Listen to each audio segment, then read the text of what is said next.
El huésped de la negrura. H.P. Lovecraft. The Haunter of the Dark. Dedicado a Robert Bloch. Audiocuento editado por Juan Pablo Flores Montaño. Para Audioteca de Medianoche.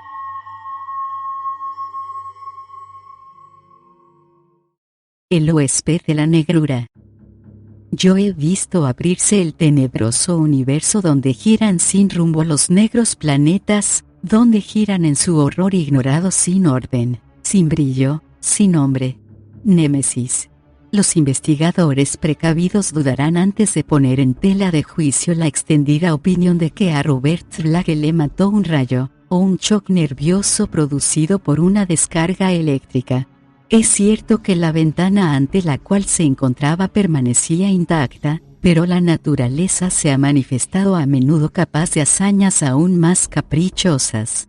Es muy posible que la expresión de su rostro fuera ocasionada por contracciones musculares sin relación alguna con lo que tuviera ante sus ojos. En cuanto a las anotaciones de su diario, no cabe duda de que son producto de una imaginación fantástica, excitada por ciertas supersticiones locales y ciertos descubrimientos llevados a cabo por él. En lo que respecta a las extrañas circunstancias que concurrían en la abandonada iglesia de Federal Hill, el investigador sagaz no tardará en atribuirlas al charlatanismo consciente o inconsciente de Blake, quien estuvo relacionado secretamente con determinados círculos esotéricos. Porque, después de todo, la víctima era un escritor y pintor consagrado por entero al campo de la mitología, de los sueños, del terror y de la superstición, ávido en buscar escenarios y efectos extraños y espectrales. Su primera estancia en Providence con objeto de visitar a un viejo extravagante, tan profundamente entregado a las ciencias ocultas como él había acabado en muerte y llamas.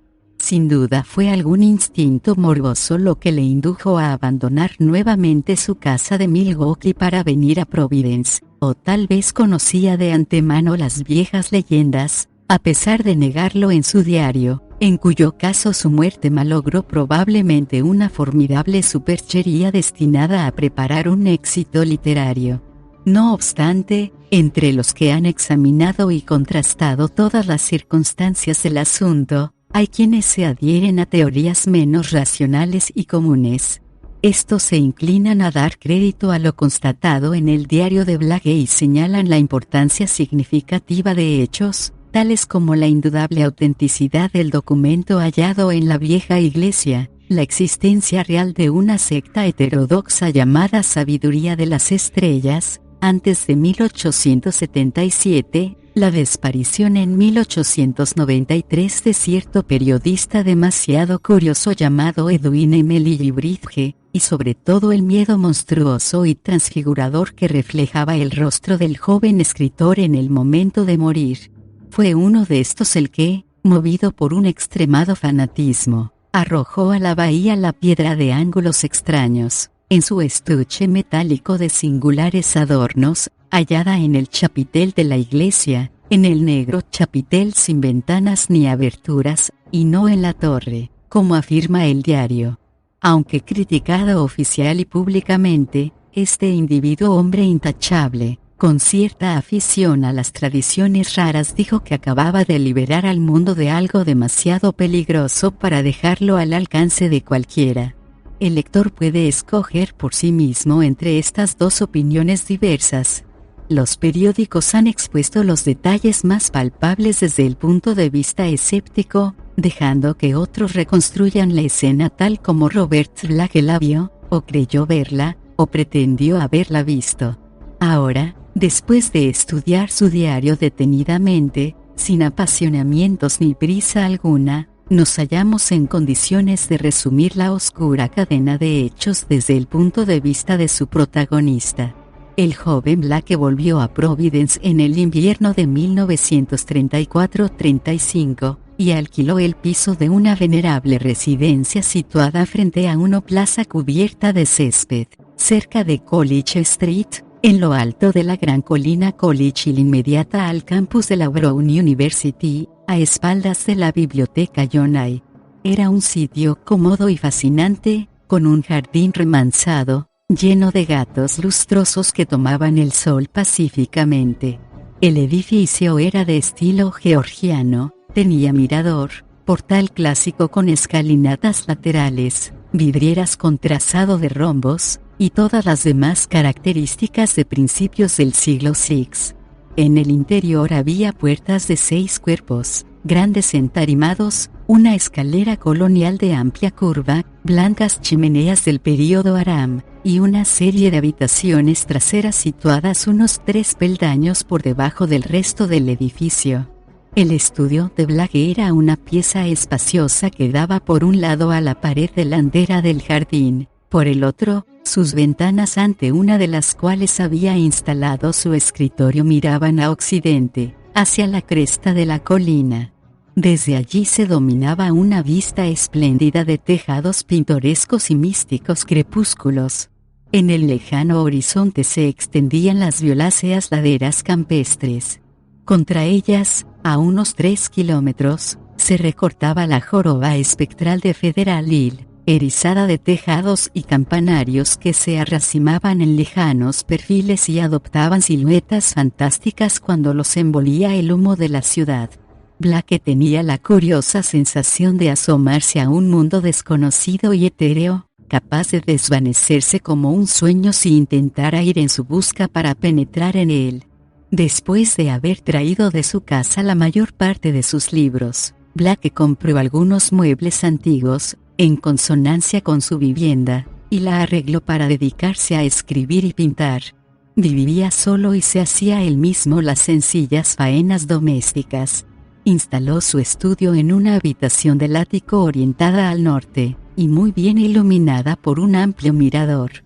Durante el primer invierno que pasó allí, escribió 5 de sus relatos más conocidos: El socavador, La escalera de la cripta, Shagai, En el valle de Pnat y El devorador de las estrellas, y pintó 7 telas sobre los temas de monstruos infrahumanos y paisajes extraterrestres profundamente extraños. Cuando llegaba el atardecer, se sentaba a su mesa y contemplaba soñadoramente el panorama de Poniente, las torres sombrías de Memorial Hill, que se alzaban al pie de la colina donde vivía, el torreón del Palacio de Justicia, las elevadas agujas del barrio céntrico de la población y, sobre todo, la distante silueta de Federal Hill, cuyas cúpulas resplandecientes, puntiagudas guardillas y calles ignoradas excitaban tanto su fantasía. Por las pocas personas que conocía en la localidad se enteró de que en dicha colina había un barrio italiano, aunque la mayoría de los edificios databan de los viejos tiempos de los yanquis y los irlandeses. De cuando en cuando paseaba sus prismáticos por aquel mundo espectral, inalcanzable tras la neblina vaporosa, a veces los detenía en un tejado, o en una chimenea, o en un campanario, y divagaba sobre los extraños misterios que podía albergar. A pesar de los prismáticos, Federal Hill le seguía pareciendo un mundo extraño y fabuloso que encajaba asombrosamente con lo que él describía en sus cuentos y pintaba en sus cuadros. Esta sensación persistía mucho después de que el cerro se hubiera difuminado en un atardecer azul salpicado de lucecitas y se encendieran los proyectores del Palacio de Justicia y los focos rojos del traste industrial, dándole efectos grotescos a la noche. De todos los lejanos edificios de Federal Hill, el que más fascinaba a Black era una iglesia sombría y enorme que se distinguía con especial claridad a determinadas horas del día. Al atardecer, la gran torre rematada en un afilado chapitel se recortaba tremenda contra un cielo incendiado. La iglesia estaba construida sin duda sobre alguna elevación del terreno, ya que su fachada sucia y la vertiente del tejado, así como sus grandes ventanales ojivales, descollaban por encima de la maraña de tejados y chimeneas que la rodeaban. Era un edificio melancólico y severo, construido con sillares de piedra, muy maltratados, al parecer, por el humo y las inclemencias del tiempo. Su estilo, según se podía apreciar con los prismáticos, correspondía a los primeros intentos de reinstauración del gótico, y debía de datar, por tanto, de 1810 o 1815. A medida que pasaban los meses, Blake contemplaba aquel edificio lejano y prohibido con creciente interés. Nunca veía iluminados los inmensos ventanales, por lo que dedujo que el edificio debía de estar abandonado. Cuanto más lo contemplaba, más vueltas le daba a la imaginación, y más cosas raras se figuraba. Llegó a parecerle que se cernía sobre él un aura de desolación y que incluso las palomas y las golondrinas evitaban sus aleros. Con los prismáticos distinguía grandes bandadas de pájaros en torno a las demás torres y campanarios, pero allí no se detenían jamás. Al menos, así lo creyó él y así lo consignó en su diario. Más de una vez preguntó a sus amigos, pero ninguno había estado nunca en Federal Hill, ni tenía la más remota idea de lo que esa iglesia pudiera ser. En primavera, Blake se sintió dominado por un vivo desasosiego. Había comenzado una novela larga basada en la supuesta supervivencia de unos cultos paganos en Maine, pero, incomprensiblemente, se había atascado y su trabajo no progresaba. Cada vez pasaba más tiempo sentado ante la ventana de poniente, contemplando el cerro distante y el negro campanario que los pájaros evitaban. Cuando las delicadas hojas vistieron los ramajes del jardín, el mundo se colmó de una belleza nueva, pero las inquietudes de Blake aumentaron más aún.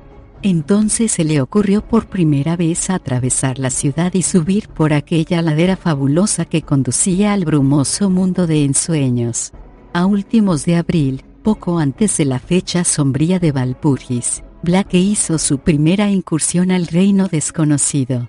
Después de recorrer un sinfín de calles y avenidas de la parte baja, y de plazas ruinosas y desiertas que bordeaban el pie del cerro, llegó por último a una calle en cuesta, flanqueada por gastadas escalinatas, de torcidos porches dóricos y cúpulas de cristales empañados. Aquella calle parecía conducir hasta un mundo inalcanzable más allá de la neblina. Los deteriorados letreros con los nombres de las calles no le decían nada. Luego reparó en los rostros atezados y extraños de los transeúntes, en los anuncios en idiomas extranjeros que campeaban en las tiendas abiertas al pie de añosos edificios. En parte alguno pudo encontrar los rincones y detalles que había visto con los prismáticos, de modo que una vez más imaginó que la Federal Hill que él contemplaba desde sus ventanas era un mundo de ensueño en el que jamás entrarían los seres humanos de esta vida. De cuando en cuando, descubría la fachada derruida de alguna iglesia o algún desmoronado chapitel, pero nunca la ennegrecida mole que buscaba. Al preguntarle a un tendero por la gran iglesia de piedra, el hombre sonrió y negó con la cabeza, a pesar de que hablaba correctamente el inglés. A medida que Blake se internaba en el laberinto de callejones sombríos y amenazadores, el paraje resultaba más y más extraño. Cruzó 2 o 3 avenidas, y una de las veces le pareció vislumbrar una torre conocida. De nuevo preguntó a un comerciante por la iglesia de piedra, y esta vez habría jurado que fingía ignorancia, porque su rostro moreno reflejó un temor que trató de ocultar en vano. Al despedirse, Blake le sorprendió haciendo un signo extraño con la mano derecha. Poco después, vio súbitamente, a su izquierda, una aguja negra que destacaba sobre el cielo nuboso, por encima de las filas de oscuros tejados. Blake lo reconoció inmediatamente y se adentró por sórdidas callejuelas que subían desde la avenida. 2 veces se perdió, pero, por alguna razón, no se atrevió a preguntar a los venerables ancianos y obesas matronas que charlaban sentados en los soportales de sus casas, ni a los chiquillos que alborotaban jugando en el barro de los oscuros callejones. Por último, descubrió la torre junto a una inmensa mole de piedra que se alzaba al final de la calle. Él se encontraba en ese momento en una plaza empedrada de forma singular, en cuyo extremo se alzaba una enorme plataforma rematada por un muro de piedra y rodeada por una barandilla de hierro. Allí finalizó su búsqueda, porque en el centro de la plataforma, En aquel pequeño mundo elevado sobre el nivel de las calles adyacentes, se erguía, rodeada de maleza, una masa titánica y lúgubre sobre cuya identidad, aun viéndola de cerca, no podía equivocarse. La iglesia se encontraba en avanzado estado de ruina. Algunos de sus contrafuertes se habían derrumbado y varios de sus delicados pináculos se veían esparcidos por entre la hierba. Las ennegrecidas ventanas ojivales estaban intactas en su mayoría, aunque en muchas saltaba el ajimez de piedra. Lo que más les sorprendió fue que las vidrieras no estuviesen rotas, habida cuenta de las destructoras costumbres de la chiquillería. Las sólidas puertas permanecían firmemente cerradas. La verja que rodeaba la plataforma tenía una cancela cerrada con candado a la que se llegaba desde la plaza por un tramo de escalera, y desde ella hasta el pórtico se extendía un sendero enteramente cubierto de maleza. La desolación y la ruina envolvían el lugar como una mortaja, y en los aleros sin pájaros y en los muros desnudos de hiedra, veía Blake un toque siniestro imposible de definir. Había muy poca gente en la plaza. Blake vio en un extremo a un guardia municipal, y se dirigió a él con el fin de hacerle unas preguntas sobre la iglesia. Para asombro suyo, aquel irlandés fuerte y sano se limitó a santiguarse y a murmurar entre dientes que la gente no mentaba jamás aquel edificio. Al insistirle, contestó atropelladamente que los sacerdotes italianos prevenían a todo el mundo contra dicho templo, y afirmaban que una maldad monstruosa había habitado allí en tiempos y había dejado su huella indeleble. Él mismo había oído algunas oscuras insinuaciones por boca de su padre, quien recordaba ciertos rumores que circularon en la época de su niñez. Se había albergado allí, en aquellos tiempos, una secta que invocaba a seres que procedían de los abismos ignorados de la noche. Fue necesaria la valentía de un buen sacerdote para exorcizar la iglesia, pero hubo quienes afirmaron después que para ello habría bastado simplemente la luz. Si el padre O'Malley viviera, podría aclararnos muchos misterios de este templo. Pero, ahora, lo mejor era dejarlo en paz. A nadie hacía daño ahora, y sus antiguos moradores habían muerto o desaparecido. Huyeron como ratas, a la desbandada, en el año 1377, cuando las autoridades empezaron a inquietarse por la forma en que desaparecían los vecinos y hablaron de intervenir. Algún día, a falta de herederos, el municipio tomaría posesión del viejo templo, pero más valdría dejarlo en paz y esperar a que se viniera abajo por sí solo, no fuera que despertase ciertas cosas que debían descansar eternamente en los negros abismos de la noche. Después de marcharse el guardia, Blake permaneció allí, contemplando la tétrica aguja del campanario. El hecho de que el edificio resultara tan siniestro para los demás como para él le llenó de una extraña excitación. ¿Qué habría de verdad en las viejas patrañas que acababa de contarle el policía? Seguramente no eran más que fábulas suscitadas por el lúgubre aspecto del templo. Pero aún así, era como si cobrase vida uno de sus propios relatos. El sol de la tarde salió sin fuerza de entre las nubes para iluminar los sucios, los tiznados muros de la vieja iglesia. Era extraño que el verde jugoso de la primavera no se hubiese extendido por su patio, que aún conservaba una vegetación seca y agostada. Blake se dio cuenta de que había ido acercándose y de que observaba el muro y su verja herrumbrosa con idea de entrar. En efecto, de aquel edificio parecía desprenderse un influjo terrible al que no había forma de resistirse. La cancela estaba cerrada, pero en la parte norte de la verja faltaban algunos barrotes. Subió los escalones y avanzó por el estrecho reborde exterior hasta llegar al boquete. Si era verdad que la gente miraba con tanta aversión el lugar, no tropezaría con dificultades. Recorrió el reborde de piedra. Antes de que nadie hubiera reparado en él, se encontraba ante el boquete. Entonces miró atrás y vio que las pocas personas de la plaza se alejaban recelosas y hacían con la mano el mismo signo que el comerciante de la avenida. Varias ventanas se cerraron de golpe, y una mujer gorda salió disparada a la calle, recogió a unos cuantos niños que había por allí, y los hizo entrar en un portal desconchado y miserable. El boquete era bastante ancho y Blake no tardó en hallarse en medio de la maleza podrida y enmarañada del patio desierto. A juzgar por algunas lápidas que asomaban erosionadas entre la hierba, debió de servir de cementerio en otro tiempo.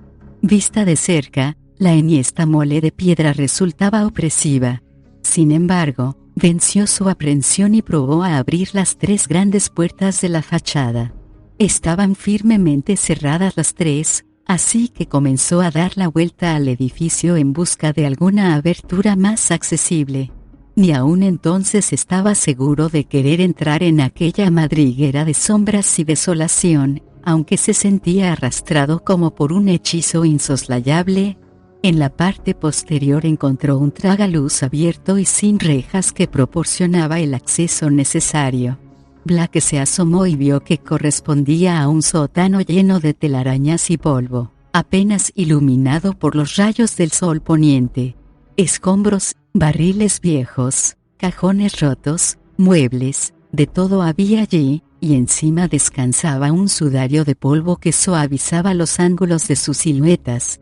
Los restos enmovecidos de una caldera de calefacción mostraban que el edificio había sido utilizado y mantenido por lo menos hasta finales del siglo pasado.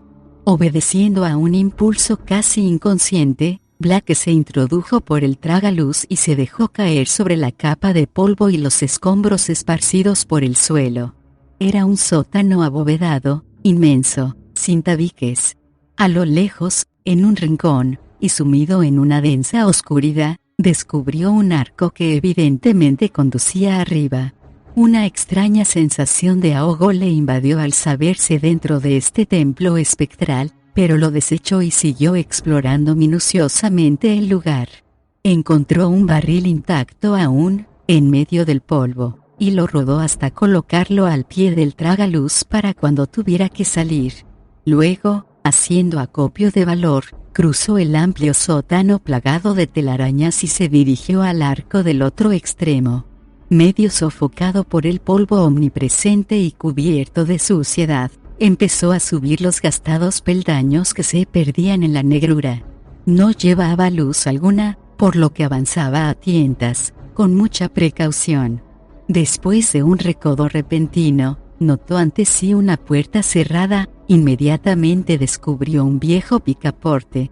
Al abrirlo, vio ante sí un corredor iluminado débilmente, revestido de madera corroída por la carcoma. Una vez en la planta baja, Blake comenzó a inspeccionar rápidamente. Ninguna de las puertas interiores estaba cerrada con llave, de modo que podía pasar libremente de una estancia a otra. La nave central era de enormes proporciones y sobrecogía por las montañas de polvo acumulado sobre los bancos, el púlpito y el órgano, y las inmensas colgaduras de telarañas que se desplegaban entre los apuntados arcos del triforio. Sobre esta muda desolación se derramaba una desagradable luz plomiza que provenía de las vidrieras ennegrecidas del ábside, sobre las cuales incidían los rayos del sol agonizante. Aquellas vidrieras estaban tan sucias de hollín que a Blake le costó gran esfuerzo descifrar lo que representaban. Y lo poco que distinguió no le gustó en absoluto. Los dibujos eran emblemáticos, y sus conocimientos sobre simbolismos esotéricos le permitieron interpretar ciertos signos que aparecían en ellos. En cambio, había escasez de santos, y los pocos representados mostraban además expresiones abiertamente censurables. Una de las vidrieras representaba únicamente, al parecer, un fondo oscuro sembrado de espirales luminosas. Al alejarse de los ventanales observó que la cruz que coronaba el altar mayor era nada menos que la antiquísima Anko Crux Ansata del antiguo Egipto. En una sacristía posterior, contigua al ábside, encontró Blake un escritorio deteriorado y unas estanterías repletas de libros mohosos, casi desintegrados. Aquí sufrió por primera vez un sobresalto de verdadero horror, ya que los títulos de aquellos libros eran suficientemente elocuentes para él. Todos ellos trataban de materias atroces y prohibidas, de las que el mundo no había oído hablar jamás, a no ser a través de veladas alusiones. Aquellos volúmenes eran terribles recopilaciones de secretos y fórmulas inmemoriales que el tiempo ha ido sedimentando desde los albores de la humanidad, y aún desde los oscuros días que precedieron a la aparición del hombre. El propio Black había leído algunos de ellos, una versión latina del execrable Necronomicon, el siniestro Liberi Bonis, el abominable Cultes des Gaules del conde de Erlete, el Unaussprechlichen Kulten de von Hunst, el infernal tratado de Vermis Mysteries de Ludwig Prin. Había otros muchos, además, unos los conocía de oídas y otros le eran totalmente desconocidos, como los manuscritos pnacóticos, el libro de Dzyan, y un tomo escrito en caracteres completamente incomprensibles, que contenía, sin embargo, ciertos símbolos y diagramas de claro sentido para todo aquel que estuviera versado en las ciencias ocultas. No cabía duda de que los rumores del pueblo no mentían. Este lugar había sido foco de un mal más antiguo que el hombre y más vasto que el universo conocido. Sobre la desvencijada mesa de escritorio había un cuaderno de piel lleno de anotaciones tomadas a mano en un curioso lenguaje cifrado. Este lenguaje estaba compuesto de símbolos tradicionales empleados hoy corrientemente en astronomía y en alquimia, en astrología y en otras artes equívocas de la antigüedad, símbolos del sol, de la luna, de los planetas, aspectos de los astros y signos del zodiaco, y aparecían agrupados en frases y apartes como nuestros párrafos, lo que daba la impresión de que cada símbolo correspondía a una letra de nuestro alfabeto. Con la esperanza de descifrar más adelante el criptograma, Black se metió el libro en el bolsillo. Muchos de aquellos enormes volúmenes que se hacinaban en los estantes le atraían irresistiblemente. Se sentía tentado de llevárselos. No se explicaba cómo habían estado aquí durante tanto tiempo sin que nadie echara mano de ellos. ¿Acaso era él el primero en superar aquel miedo que había defendido a este lugar abandonado durante más de 60 años contra toda intrusión? Una vez explorada toda la planta baja, Black atravesó de nuevo la nave hasta llegar al vestíbulo donde había visto antes una puerta y una escalera que probablemente conduciría a la torre del campanario, tan familiar para él desde lejos. La subida fue muy trabajosa, la capa de polvo era aquí más espesa, y las arañas habían tejido redes aún más tupidas en este angosto lugar. Se trataba de una escalera de caracol con unos escalones de madera altos y estrechos. De cuando en cuando, Black pasaba por delante de unas ventanas desde las que se contemplaba un panorama vertiginoso.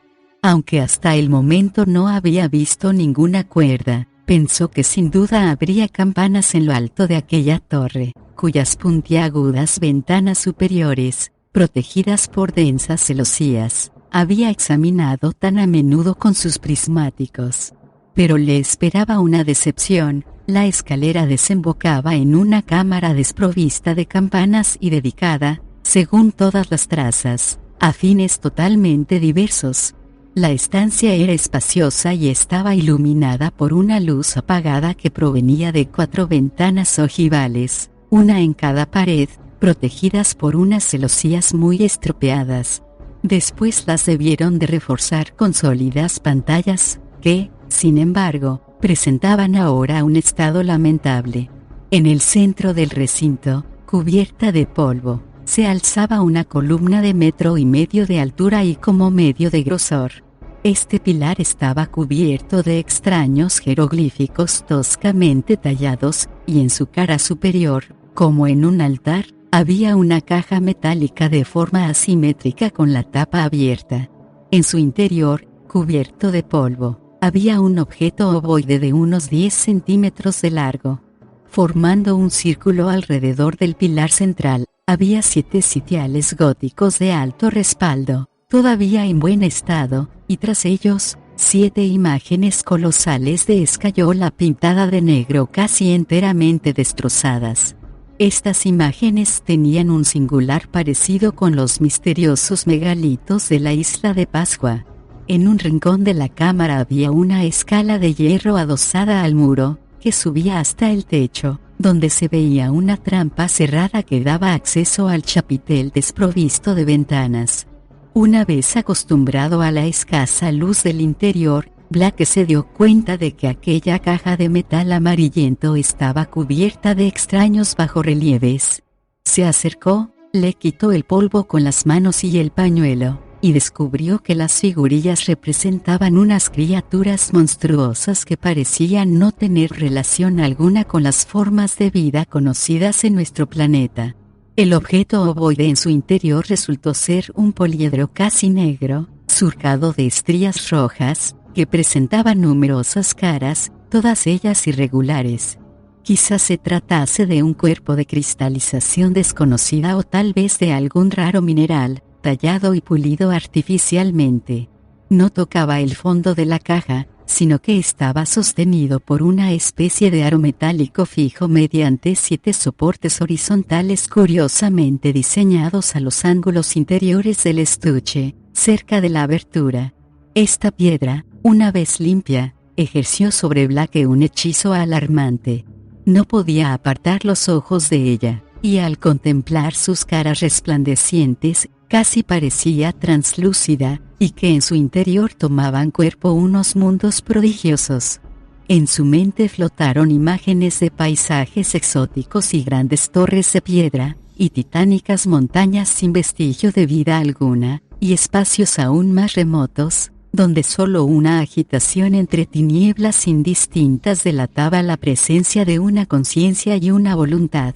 Al desviar la mirada reparó en un sorprendente montón de polvo que había en un rincón, al pie de la escalera de hierro. No sabía bien por qué le resultaba sorprendente, pero el caso es que sus contornos le sugerían algo que no lograba determinar. Se dirigió a él apartando a manotadas las telarañas que obstaculizaban su paso y, en efecto, lo que allí había le causó una honda impresión. Una vez más echó mano del pañuelo, y no tardó en poner al descubierto la verdad. Black abrió la boca sobrecogido por la emoción. Era un esqueleto humano, y debía de estar allí desde hacía muchísimo tiempo.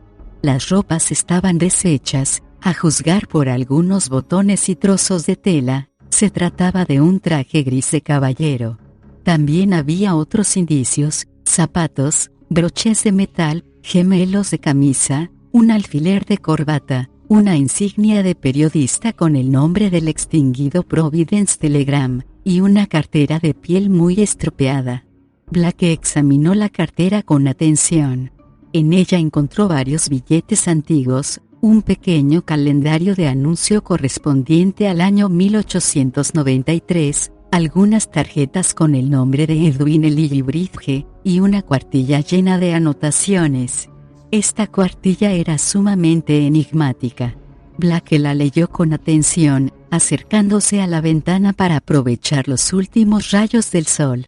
Decía así: el profesor Enoch Bowen regresa de Egipto, mayo de 1844. Compra vieja iglesia federal en julio. Muy conocido por sus trabajos arqueológicos y estudios esotéricos.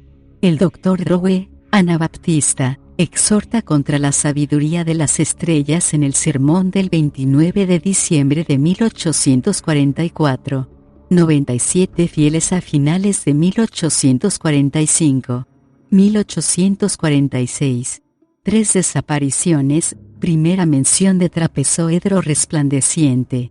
7 desapariciones en 1848. Comienzo de rumores sobre sacrificios de sangre. La investigación de 1853 no conduce a nada, solo ruidos sospechosos. El padre O'Malley habla del culto al demonio mediante caja hallada en las ruinas egipcias. Afirma e invocan algo que no puede soportar la luz. Rehuye la luz suave y desaparece ante una luz fuerte.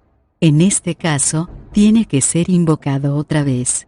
Probablemente lo sabe por la confesión de Francis X. Finney en su lecho de muerte, que ingresó en la sabiduría de las estrellas en 1849. Esta gente afirma que el trapezoedro resplandeciente les muestra el cielo y los demás mundos, y que el huésped de la negrura les revela ciertos secretos. Relato de Orrimbe Grande Eddy, 1857, invocan mirando al cristal y tienen un lenguaje secreto particular. Reúne 200 o más en 1863, sin contar a los que han marchado al frente. Muchachos irlandeses atacan la iglesia en 1869, después de la desaparición de Patrick Regan. Artículo velado en J el 14 de marzo de 1872, pero pasa inadvertido. 6 desapariciones en 1876, la Junta Secreta recurre al mayor Doyle. Febrero de 1877, se toman medidas, y se cierra la iglesia en abril. En mayo, una banda de chicos de Federal Hill amenaza al doctor, y demás miembros. 181 personas huyen de la ciudad antes de finalizar el año 1877. No se citan nombres. Historias sobre fantasmas comienzan alrededor de 1880. Indagar si es verdad que ningún ser humano ha penetrado en la iglesia desde 1877. Pedir a Lanigan fotografía de iglesia tomada en 1851. Guardó el papel en la cartera y se la metió en el bolsillo interior de su chaqueta. Luego se inclinó a examinar el esqueleto que yacía en el polvo. El significado de aquellas anotaciones estaba claro. No cabía duda de que este hombre había venido al edificio abandonado, 50 años atrás, en busca de una noticia sensacional, cosa que nadie se había atrevido a intentar. Quizá no había dado a conocer a nadie sus propósitos. ¿Quién sabe? De todos modos, lo cierto es que no volvió más a su periódico. Se había visto sorprendido por un terror insuperable y repentino que le ocasionó un fallo del corazón. Black se agachó y observó el peculiar estado de los huesos. Unos estaban esparcidos en desorden, otros parecían como desintegrados en sus extremos, y otros habían adquirido el extraño matiz amarillento de hueso calcinado o quemado. Algunos jirones de ropa estaban chamuscados también. El cráneo se encontraba en un estado verdaderamente singular, manchado del mismo color amarillento y con una abertura de bordes carbonizados en su parte superior, como si un ácido poderoso hubiese corroído el espesor del hueso. A Black no se le ocurrió que podía haberle pasado al esqueleto aquel durante sus 40 años de reposo entre el polvo y el silencio. Antes de darse cuenta de lo que hacía, se puso a mirar la piedra otra vez, permitiendo que su influjo suscitase imágenes confusas en su mente. Vio cortejos de evanescentes figuras encapuchadas cuyas siluetas no eran humanas, y contempló inmensos desiertos en los que se alineaban filas interminables de monolitos que parecían llegar hasta el cielo. Y vio torres y murallas en las tenebrosas regiones submarinas, y vórtices del espacio en donde flotaban jirones de bruma negra sobre un fondo de púrpura y helada neblina. Y a una distancia incalculable, detrás de todo, percibió un abismo infinito de tinieblas en cuyo seno se adivinaban, por sus etéreas agitaciones, unas presencias inmensas, tal vez consistentes o semisólidas. Una urdimbre de fuerzas oscuras parecía imponer un orden en aquel caos, ofreciendo a un tiempo la clave de todas las paradojas y arcanos de los mundos que conocemos. Luego, de pronto, su hechizo se resolvió en un acceso de terror pánico.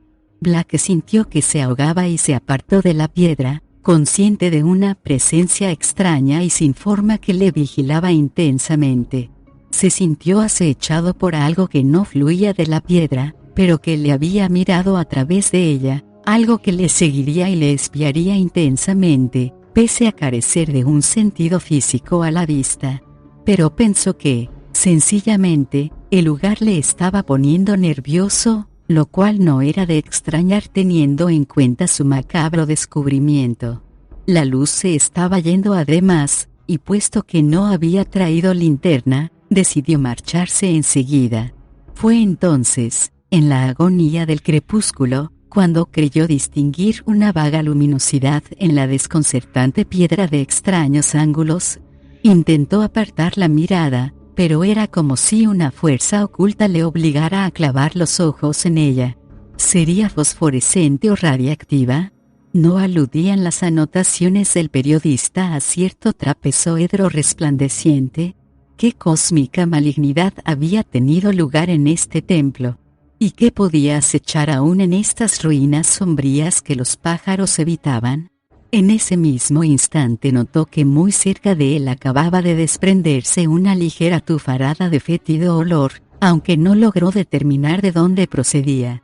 Blake cogió la tapa de la caja y la cerró de golpe sobre la piedra, que en ese momento relucía de manera inequívoca. A continuación le pareció notar un movimiento blando, como de algo que se agitara en la eterna negrura del chapitel, al que daba acceso la trampa del techo. Ratas, seguramente, porque hasta ahora habían sido las únicas criaturas que se habían atrevido a manifestar su presencia en este edificio condenado. Y no obstante, aquella agitación de arriba le sobrecogió hasta tal extremo que se arrojó precipitadamente escaleras abajo, cruzó la horrible nave, el sótano, la plaza oscura y desierta, y atravesó los inquietantes callejones de Federal Hill hasta desembocar en las tranquilas calles del centro que conducían al barrio universitario donde habitaba.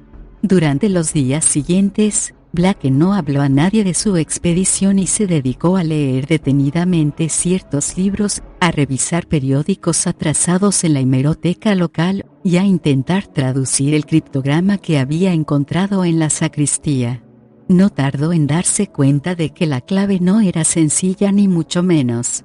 La lengua que ocultaban aquellos signos no era inglés, latín, griego, francés, español ni alemán. No tendría más remedio que echar mano de todos sus conocimientos sobre las ciencias ocultas. Por las tardes, como siempre, sentía la necesidad de sentarse a contemplar el paisaje de poniente y la negra aguja que sobresalía entre las erizadas techumbres de aquel mundo distante y casi fabuloso. Pero ahora se añadía una nota de horror. Blake sabía ya que allí se ocultaban secretos prohibidos. Además, la vista empezaba a jugarle malas pasadas. Los pájaros de la primavera habían regresado, y al contemplar sus vuelos en el atardecer, le pareció que evitaban más que antes la aguja negra y afilada. Cuando una bandada de aves se acercaba a ella, le parecía que daba la vuelta y cada una de ellas se escabullía despavorida, en completa confusión, y aún adivinaba los chillidos aterrados que no podía percibir en la distancia. Fue en el mes de julio cuando Blake, según declara él mismo en su diario, logró descifrar el criptograma. El texto estaba en aclo, oscuro lenguaje empleado en ciertos cultos diabólicos de la antigüedad, y que él conocía muy someramente por sus estudios anteriores. Sobre el contenido de ese texto, el propio Blake se muestra muy reservado, aunque es evidente que le debió de causar un horror sin límites. El diario alude a cierto huésped de la negrura, que despierta cuando alguien contempla fijamente el trapezoedro resplandeciente, y aventura una serie de hipótesis descabelladas sobre los negros abismos del caos de donde procede aquel. Cuando se refiere a este ser, presupone que es omnisciente y que exige sacrificios monstruosos. Algunas anotaciones de Blake revelan un miedo atroz a que esa criatura, invocada acaso por haber mirado la piedra sin saberlo, irrumpa en nuestro mundo. Sin embargo, añade que la simple iluminación de las calles constituye una barrera infranqueable para ella. En cambio se refiere con frecuencia al trapezoedro resplandeciente, al que califica de ventana abierta al tiempo y al espacio, y esboza su historia en líneas generales desde los días en que fue tallado en el enigmático Yolgot, muchísimo antes de que los primordiales lo trajeran a la Tierra. Al parecer, fue colocado en aquella extraña caja por los seres crinoideos de la Antártida, quienes lo custodiaron celosamente. Fue salvado de las ruinas de este imperio por los hombres serpiente de Valusia, y millones de años más tarde fue descubierto por los primeros seres humanos. A partir de entonces recorrió tierras exóticas y extraños mares y se hundió con la Atlántida, antes de que un pescador de Minos lo atrapara en su red y lo vendiera a los coberizos mercaderes del tenebroso país de Kem. El faraón Nefrenka edificó un templo con una cripta sin ventanas donde adorar la piedra, y cometió tales horrores que su nombre fue borrado de todas las crónicas y monumentos. Luego la joya descansó entre las ruinas de aquel templo maligno, que fue destruido por los sacerdotes y el nuevo faraón. Más tarde, la asada del excavador la devolvió al mundo para maldición del género humano. A primeros de julio, los periódicos locales publicaron ciertas noticias que, según escribe Blake, justificaban plenamente sus temores. Sin embargo, aparecieron de una manera tan breve y casual, que solo él debió de captar su significado. En sí, parecían bastante triviales. Por Federal Hill se había extendido una nueva ola de temor con motivo de haber penetrado un desconocido en la iglesia maldita. Los italianos afirmaban que en la aguja sin ventanas se oían ruidos extraños, golpes y movimientos sordos, y habían acudido a sus sacerdotes para que ahuyentasen a ese ser monstruoso que convertía sus sueños en pesadillas insoportables. Asimismo hablaban de una puerta, tras la cual había algo que acechaba constantemente en espera de que la oscuridad se hiciese lo bastante densa para permitirle salir al exterior. Los periodistas se limitaban a comentar la tenaz persistencia de las supersticiones locales, pero no pasaban de ahí. Era evidente que los jóvenes periodistas de nuestros días no sentían el menor entusiasmo por los antecedentes históricos del asunto. Al referir todas estas cosas en su diario, Blake expresa un curioso remordimiento y habla del imperioso deber de enterrar el trapezoedro resplandeciente y de ahuyentar al ser demoníaco que había sido invocado, permitiendo que la luz del día penetrase en el enhiesto chapitel.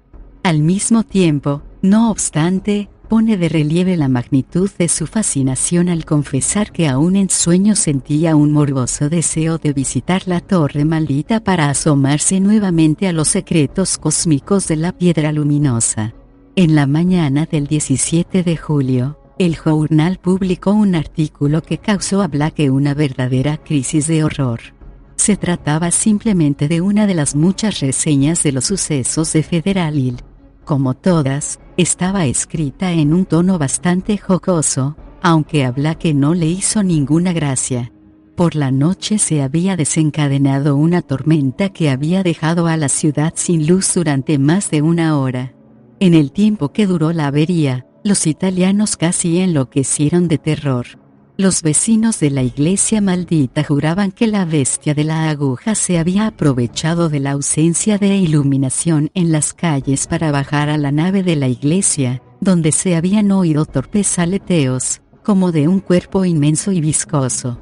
Poco antes de volver la luz, había ascendido de nuevo a la torre, donde se oyeron ruidos de cristales rotos. Podía moverse hasta donde alcanzaban las tinieblas, pero la luz le obligaba invariablemente a retirarse. Cuando volvieron a iluminarse todas las calles, hubo una espantosa conmoción en la torre, ya que el menor resplandor que se filtrara por las ennegrecidas ventanas y las rotas celosías era excesivo para aquella bestia que había huido a su refugio tenebroso. Efectivamente, una larga exposición a la luz la habría devuelto a los abismos de donde el desconocido visitante la había hecho salir. Durante la hora que duró el apagón, las multitudes se apiñaron alrededor de la iglesia a orar bajo la lluvia, con velas y lámparas encendidas que protegían con paraguas y papeles, formando una barrera de luz que protegiese a la ciudad de la pesadilla que acechaba en las tinieblas. Los que se encontraban más cerca de la iglesia declararon que hubo un momento en que oyeron crujir la puerta exterior. Y lo peor no era esto. Aquella noche leyó Blake en el bulletín lo que los periodistas habían descubierto. Percatados al fin del gran valor periodístico del suceso, 2 de ellos habían decidido desafiar a la muchedumbre de italianos enloquecidos y se habían introducido en el templo por el tragaluz, después de haber intentado inútilmente abrir las puertas. En el polvo del vestíbulo y la nave espectral observaron señales muy extrañas. El suelo estaba cubierto de viejos cojines deshechos y fundas de bancos, todo esparcido en desorden. Reinaba un olor desagradable, y de cuando en cuando encontraron manchas amarillentas parecidas a quemaduras y restos de objetos carbonizados. Abrieron la puerta de la torre y se detuvieron un momento a escuchar, porque les pareció haber oído como si arañasen arriba. Al subir, observaron que la escalera estaba aventada y barrida. La cámara de la torre estaba igual que la escalera. En su reseña, los periodistas hablaban de la columna heptagonal, los sitiales góticos y las extrañas figuras de yeso. En cambio, cosa extraordinaria, no citaban para nada la caja metálica ni el esqueleto mutilado. Lo que más inquietó a Black, aparte las alusiones a las manchas, chamuscaduras y malos olores, fue el detalle final que explicaba la rotura de los cristales. Eran los de las estrechas ventanas ojivales. En dos de ellas habían saltado en pedazos al ser taponadas precipitadamente a base de remeter fundas de bancos y crin de relleno de los cojines en las rendijas de las celosías. Había trozos de raso y montones de crin esparcidos por el suelo barrido, como si alguien hubiera interrumpido súbitamente su tarea de restablecer en la torre la absoluta oscuridad de que gozó en otro tiempo. Las mismas quemaduras y manchas amarillentas se encontraban en la escala de hierro que subía al chapitel de la torre.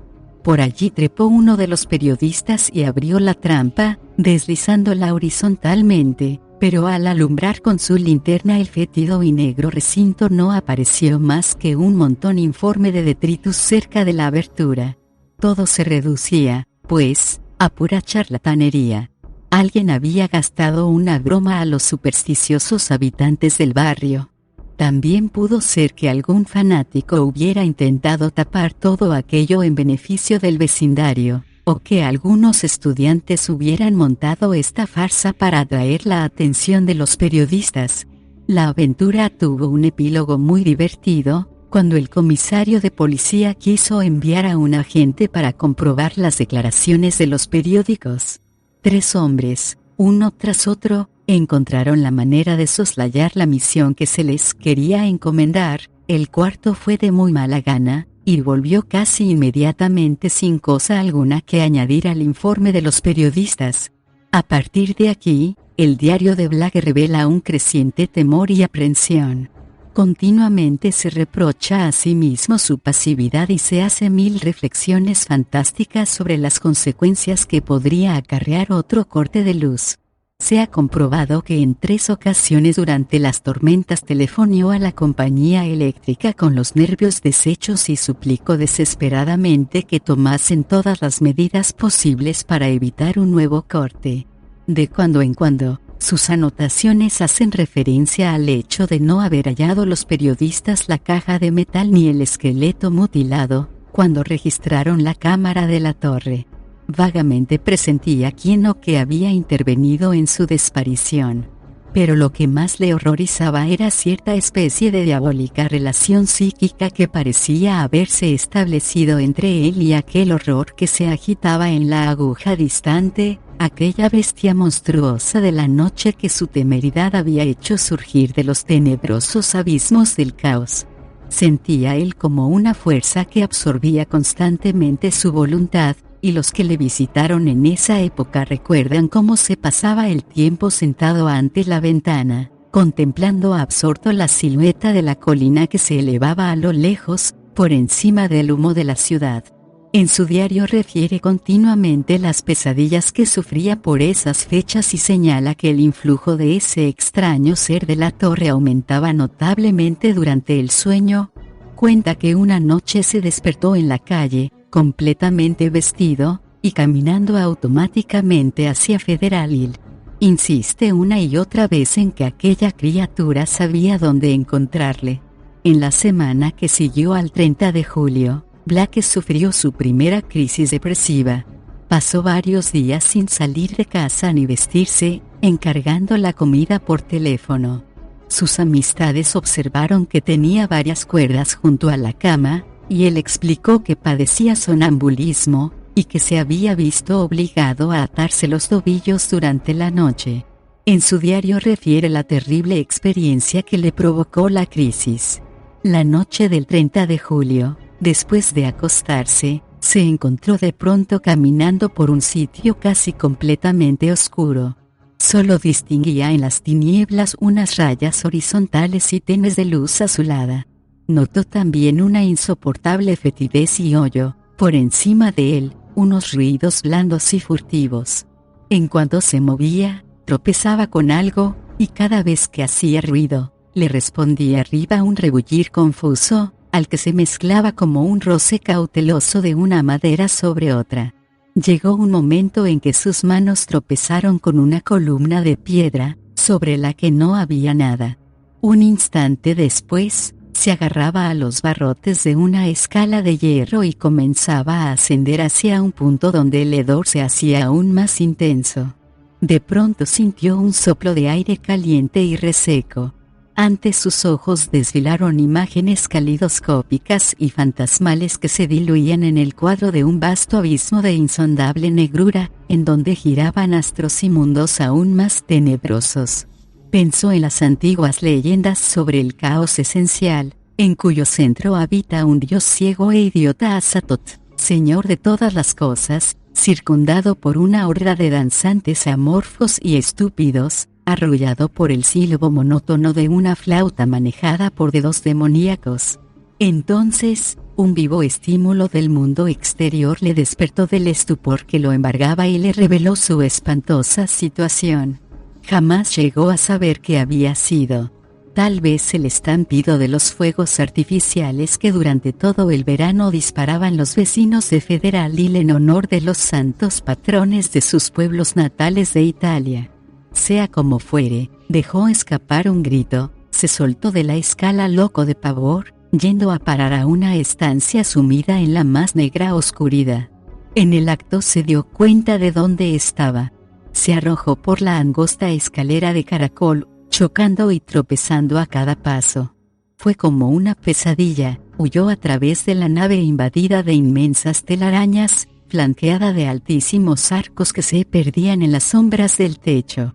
Atravesó a ciegas el sótano, trepó por el tragaluz, salió al exterior y echó a correr por las calles silenciosas, entre las negras torres y las casas dormidas, hasta el portal de su propio domicilio. Al recobrar el conocimiento, a la mañana siguiente, se vio caído en el suelo de su cuarto de estudio, completamente vestido. Estaba cubierto de suciedad y telarañas, y le dolía su cuerpo, tremendamente magullado. Al mirarse en el espejo, observó que tenía el pelo chamuscado, y notó además que su ropa exterior estaba impregnada de un olor desagradable. Entonces le sobrevino un ataque de nervios. Después, vencido por el agotamiento, se encerró en casa, envuelto en una bata, y se limitó a mirar por la ventana. Así pasó varios días, temblando siempre que amenazaba tormenta y haciendo anotaciones en su diario. La gran tempestad se desencadenó el 18 de agosto, poco antes de la medianoche. Cayeron numerosos rayos en toda la ciudad, dos de ellos excepcionalmente aparatosos. La lluvia era torrencial, y la continua sucesión de truenos impidió dormir a casi todos los habitantes. Blake, completamente loco de terror ante la posibilidad de que hubiera restricciones, trató de telefonear a la compañía a eso de la 1, pero la línea estaba cortada temporalmente como medida de seguridad. Todo lo fue anotando en su diario. Su caligrafía grande, nerviosa y a menudo indescifrable, refleja en esos pasajes el frenesí y la desesperación que le iban dominando de manera incontenible. Tenía que mantener la casa a oscuras para poder ver por la ventana, y parece que debió de pasar la mayor parte del tiempo sentado ante su mesa escudriñando ansiosamente a través de la lluvia y por encima de los relucientes tejados del centro la lejana constelación de luces de Federal Hill. De vez en cuando garabateaba torpemente algunas frases. No deben apagarse las luces. ¿Sabe dónde estoy? Debo destruirlo. Me está llamando. Pero esta vez no me hará daño. Hay 2 páginas de su diario que llenó de frases así. Por último, a las 2:12 exactamente, según los registros de la compañía de electricidad, las luces se apagaron en toda la ciudad. El diario de Blake no consigna la hora en que esto sucedió. Solo figura esta anotación: las luces se han apagado. Dios tenga piedad de mí. En Federal Hill había también muchas personas tan expectantes y angustiadas como él. En la plaza y en los callejones vecinos al templo maligno se fueron congregando numerosos grupos de hombres, empapados por la lluvia, portadores de velas encendidas bajo sus paraguas, linternas, lámparas de petróleo, crucifijos y toda clase de amuletos habituales en el sur de Italia. Bendecían cada relámpago y hacían enigmáticos signos de temor con la mano derecha cada vez que el aparato eléctrico de la tormenta parecía disminuir. Finalmente cesaron los relámpagos y se levantó un fuerte viento que les apagó la mayoría de las velas, de forma que las calles quedaron amenazadoramente a oscuras. Alguien avisó al padre Merluzzo de la Iglesia del Espíritu Santo, el cual se presentó inmediatamente en la plaza y pronunció las palabras de aliento que le vinieron a la cabeza. Era imposible seguir dudando de que en la torre se oían ruidos extraños. Sobre lo que aconteció a las 2:35, tenemos numerosos testimonios: el del propio sacerdote, que es joven, inteligente y culto; el del policía de servicio, William J. Monoan, de la comisaría central, hombre de toda confianza, que se había detenido durante su ronda para vigilar a la multitud; y el de la mayoría de los 78 italianos que se habían reunido cerca del muro que ciñe la plataforma donde se levanta la iglesia, muy especialmente el de aquellos que estaban frente a la fachada oriental. Desde luego, lo que sucedió puede explicarse por causas naturales.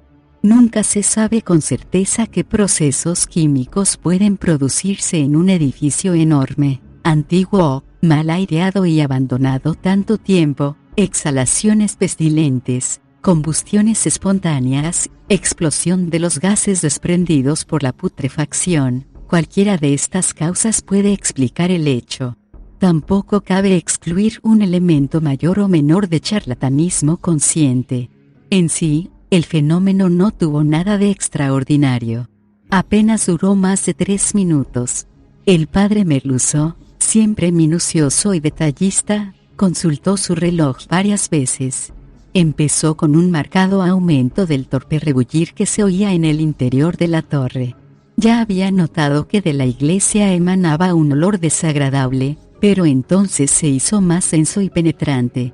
Por último, se oyó un estampido de maderas astilladas y un objeto grande y pesado fue a estrellarse en el patio de la iglesia, al pie de su fachada oriental. No se veía la torre en la oscuridad, pero la gente se dio cuenta de que lo que había caído era la celosía de la ventana. Inmediatamente después, de las invisibles alturas descendió un hedor tan insoportable, que muchas de las personas que rodeaban la iglesia se sintieron mal y algunas estuvieron a punto de marearse.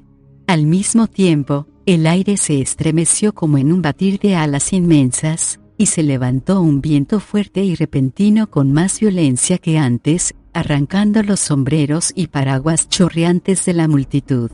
Nada concreto llegó a distinguirse en las tinieblas, aunque algunos creyeron ver desparramada por el cielo una enorme sombra aún más negra que la noche, una nube informe de humo que desapareció hacia el este a una velocidad meteórica.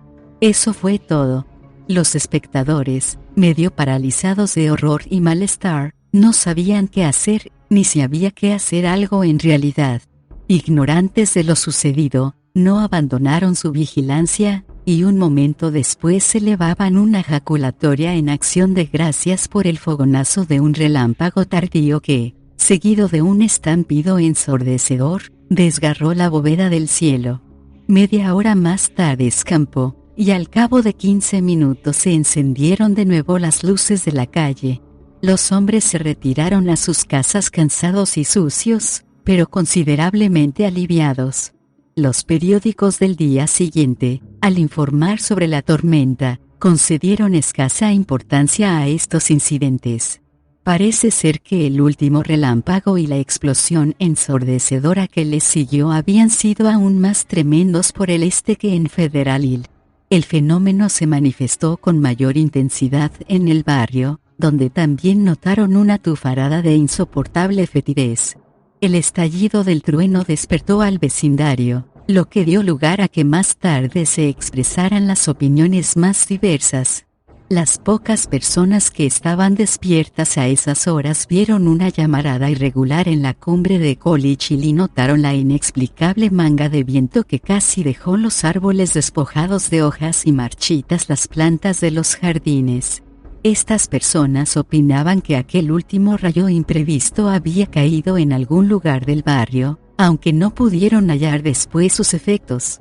A un joven del colegio mayor Tau Omega le pareció ver en el aire una masa de humo grotesca y espantosa, justamente cuando estalló el fogonazo, pero su observación no ha sido comprobada. Los escasos testigos coinciden, no obstante, en que la violenta ráfaga de viento procedía del oeste. Por otra parte, todos notaron el insoportable hedor que se extendió justo antes del trueno rezagado. Igualmente estaban de acuerdo sobre cierto olor a quemado que se percibió después en el aire. Todos estos detalles se tomaron en cuenta por su posible relación con la muerte de Robert Blake. Los estudiantes de la residencia Psi Delta, cuyas ventanas traseras daban enfrente del estudio de Blake, observaron en la mañana del día 9 su rostro asomado a la ventana occidental, intensamente pálido y con una expresión muy rara. Cuando por la tarde volvieron a ver el rostro en la misma posición, empezaron a preocuparse y esperaron a ver si se encendían las luces de su apartamento. Más tarde, como el piso permanecía a oscuras, llamaron al timbre y, finalmente, avisaron a la policía para que forzara la puerta. El cuerpo estaba sentado muy tieso ante la mesa de su escritorio, junto a la ventana. Cuando vieron sus ojos vidriosos y desorbitados y la expresión de loco terror del semblante, los policías apartaron la vista horrorizados. Poco después, el médico forense examinó el cadáver, y a pesar de estar intacta la ventana, declaró que había muerto a consecuencia de una descarga eléctrica o por el shock nervioso provocado por dicha descarga. Apenas prestó atención a la horrible expresión. Se limitó a decir que sin duda se debía al profundo shock que experimentó una persona tan imaginativa y desequilibrada como era la víctima. Dedujo todo esto de los libros, pinturas y manuscritos que hallaron en el apartamento, y de las anotaciones garabateadas a ciegas en su diario. Blake había seguido escribiendo frenéticamente hasta el final. Su mano derecha aún empuñaba rígidamente el lápiz, cuya punta se había debido de romper en una última contracción espasmódica. Las anotaciones efectuadas después del apagón apenas resultaban legibles. Ciertos investigadores han sacado, sin embargo, conclusiones que difieren radicalmente del veredicto oficial, pero no es probable que el público dé crédito a tales especulaciones. La hipótesis de estos teóricos no se ha visto favorecida precisamente con la intervención del supersticioso Dr. Dexter, que arrojó al canal más profundo de la bahía de Narragansett la extraña caja y la piedra resplandeciente que encontraron en el oscuro recinto del chapitel. La excesiva imaginación y el desequilibrio nervioso de Blake, agravados por su descubrimiento de un culto satánico ya desaparecido, son sin duda las causas del delirio que turbó sus últimos momentos. He aquí sus anotaciones postreras, o al menos, lo que de ellas se ha podido descifrar. La luz todavía no ha vuelto. Deben de haber pasado 5 minutos. Todo depende de los relámpagos. Ojalá y haga que continúen. A pesar de ello, noto el influjo maligno. La lluvia y los truenos son ensordecedores. Ya se está apoderando de mi mente. Trastornos de la memoria. Recuerdo cosas que no he visto nunca, otros mundos, otras galaxias. Oscuridad. Los relámpagos me parecen tinieblas y las tinieblas, luz. A pesar de la oscuridad total, veo la colina y la iglesia, pero no puede ser verdad. Debe de ser una impresión de la retina, por el deslumbramiento de los relámpagos. Quiera Dios que los italianos salgan con sus idiomas, si paran los relámpagos. ¿De qué tengo miedo? ¿No es acaso una encarnación de Nyarlathotep, que en el antiguo y misterioso Kem tomó incluso forma de hombre? Recuerdo Yugot, y Shagai, aún más lejos, y un vacío de planetas negros al final. Largo vuelo a través del vacío. Imposible cruzar el universo de luz. Recreado por los pensamientos apresados en trapezoedro resplandeciente. Enviado a través de horribles abismos de luz. Soy Blake, Robert Harrison Blake. Calle East Knapp, 620, Milwaukee, Wisconsin. Soy de este planeta. Azatoth, ten piedad. Ya no relampaguea horrible, puedo verlo todo con un sentido monstruoso que no es la vista. La luz es tiniebla y la tiniebla es luz. Esas gentes de la colina, vigilancia, cirios y amuletos, sus sacerdotes. Pierdo la noción de la distancia, lo lejano está cerca y lo cercano lejos. No hay luz, no cristal, veo la aguja, la torre, la ventana, ruidos. Rodericus, estoy loco o me estoy volviendo loco, ya se agita y aletea en la torre. Somos uno, quiero salir, debo salir y unificar mis fuerzas. ¿Sabe dónde estoy? Soy Robert Blake, pero veo la torre en la oscuridad. Hay un olor terrible, sentidos transfigurados, saltan las tablas de la torre y se abre paso y anga YGG. Lo veo, viene hacia acá, viento infernal, sombra titánica, negras alas, Yoxotot, sálvame tú, ojo ardiente de 3 lóbulos.